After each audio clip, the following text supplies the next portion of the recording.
TET रद्द करा, BLO नियुक्त्या मागे घ्या या मागण्यांसाठी सोलापुरात हजारो शिक्षकांनी जिल्हाधिकारी कार्यालयावर विराट मोर्चा काढला। तसंच शाळा बंद आंदोलनाला उत्स्फूर्त प्रतिसाद लाभला। टीईटी परीक्षा रद्द करावी, बीएलओ आणि एसआयआरसाठी शिक्षकांच्या नियुक्त्या रद्द कराव्यात, तसंच शिक्षकांवरील वाढत्या अशैक्षणिक कामांचा बोजा तातडीनं कमी करावा या प्रमुख मागण्यांसाठी गुरुवारी सोलापुरात हजारो शिक्षक रस्त्यावर उतरले। राज्यातील सर्व प्राथमिक, माध्यमिक आणि उच्च माध्यमिक शिक्षक, शिक्षकेतर कर्मचारी संघटना समन्वय समितीच्या वतीनं पुकारण्यात आलेल्या राज्यव्यापी शाळा बंद आंदोलनाला सोलापुरात मोठा प्रतिसाद मिळाला। डॉक्टर बाबासाहेब आंबेडकर चौकातून जिल्हाधिकारी कार्यालयापर्यंत काढलेल्या विराट मोर्चामुळे परिसर घोषणांनी दणाणून गेला।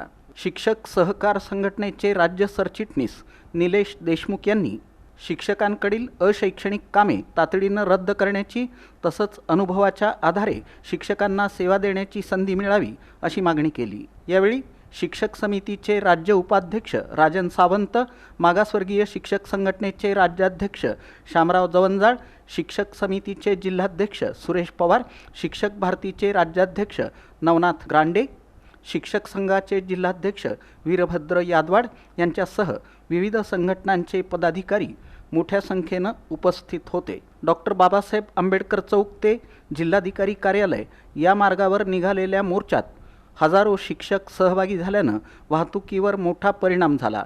जिल्हा परिषद आंदोलन गेटसमोर मोर्चाचं जाहीर सभेत रूपांतर झालं। आंदोलकांनी संपूर्ण रस्ता व्यापल्यानं पोलिसांनी वाहतूक पर्यायी मार्गानं वळवली। आंदोलनातील शिक्षकांचं 1 दिवसाचं वेतन कपात। शिक्षक संघटनांच्या माहितीनुसार या आंदोलनात 8 ते 10 हजार शिक्षक सहभागी झाले। आज आलेला आहे म्हणून या महाराष्ट्रामध्ये मुंबईमध्ये राहणारा रतन खत्री नावाचा माणूस 1962 पासून आज मितीला तो मटकाचा व्यवसाय चालवतो। मटकाचा आकडा कधी फुटलेला आहे का बंधू भगिनींनो? आकडा कधीच फुटला नाही। पेपर फुटला आणि नीटचा पेपर सातत्याने फुटला जातो। कशासाठी? पैसे हडप करून तुमचा घर मिळवून घेण्यासाठी शिक्षकाची मानसिकता तुम्ही बिघडवत चाललेला आहे। म्हणून आज आम्ही रस्त्यावर शिक्षण संचालक आणि शिक्षण मंत्री ज्या ज्या दोषी आहेत त्याच्यावर गुन्हे का दाखल होत नाही।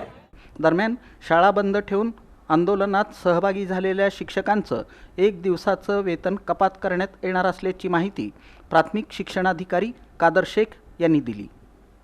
सोलापूर जिल्ह्यामध्ये विविध संघटनांच्या जे समन्वय समिती आहे त्या समितीच्या मार्फत विविध विषयाच्या अनुषंगाने एक शाळाबंद आंदोलन करण्यात आलं होतं। त्या शाळाबंद आंदोलनामध्ये सोलापूर जिल्ह्यातील 11 तालुक्यांमधून ज्या जिल्हा परिषदेच्या 8,488 शिक्षक कार्यरत आहेत त्याच्यापैकी 6,373 शिक्षक या आंदोलनामध्ये सहभागी झाले होते, तर 2,115 शिक्षक हे कर्तव्यावर उपस्थित होते।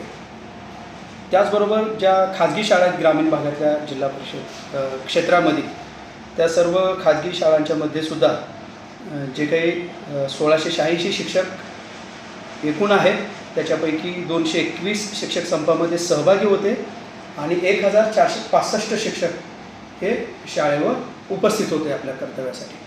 त्याच्यामुळे या शिक्षकांचे जे काही निवेदन आहे त्या निवेदनाच्या अनुषंगाने आम्ही शासनाला अवगत केलेलं आहे।